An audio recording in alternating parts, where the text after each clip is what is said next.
every living thing has in it the ability, enough chemicals, enough microorganism to reduce it to nothing, to decay it and destroy it. That is why if something is dead and you tie it in a nylon to preserve it from every microorganism around, the mere fact that it is no more alive, there is enough microorganism present in itself to destroy it. That in a matter of days, the entire body has disintegrated to nothing. Meanwhile, all those chemicals are there, all those organisms are there all along, but because that person is still alive, they are unable to destroy the person. The Bible calls Beelzebub the prince of devils, which means the lord of flies. Demons, they love stinking places. What makes something that used to be alive to begin to start stinking now is because it died. The Bible shows us that man was able to live hundreds of years, and now people barely live up to 100. But what happened?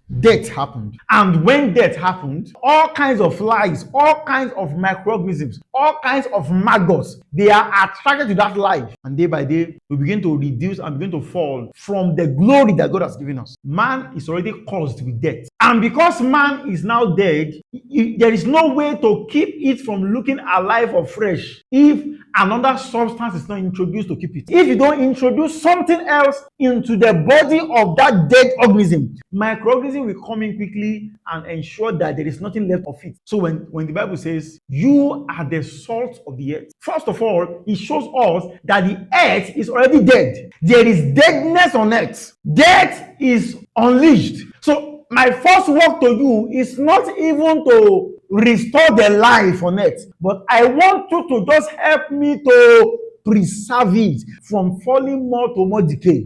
I want you to preserve it from going from bad to worse. So you are the salt of the earth. Now, there is a ministry of the light, but the ministry of salt is to preserve, to still be able to maintain some form of usefulness, even in the face of death. So as God's children, we are the salt of the earth. One of the reasons we still have some level of sanity in our world today is because believers are still here. In the days of Noah, homosexuality was already present, and that is just about 2,000 years from creation. Because there were no salts on the earth, the world decayed so badly under 2,000 years. No salt. Because there are no salts on the earth, there was a very sharp decline. Sin was on the rampage. Man pushed himself to self-destruction. Man filled up the wrath of God till the fullest, until God had no other choice than to destroy the entire earth. Wiped out everyone. And even though Noah was on earth, he was a servant of God, but not a salt. The principle of life at work in him was that he was only able to save himself and his family.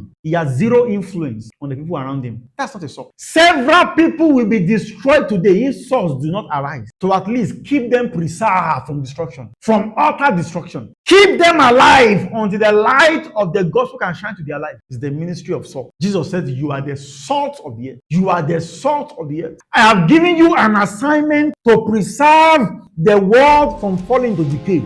That's your assignment.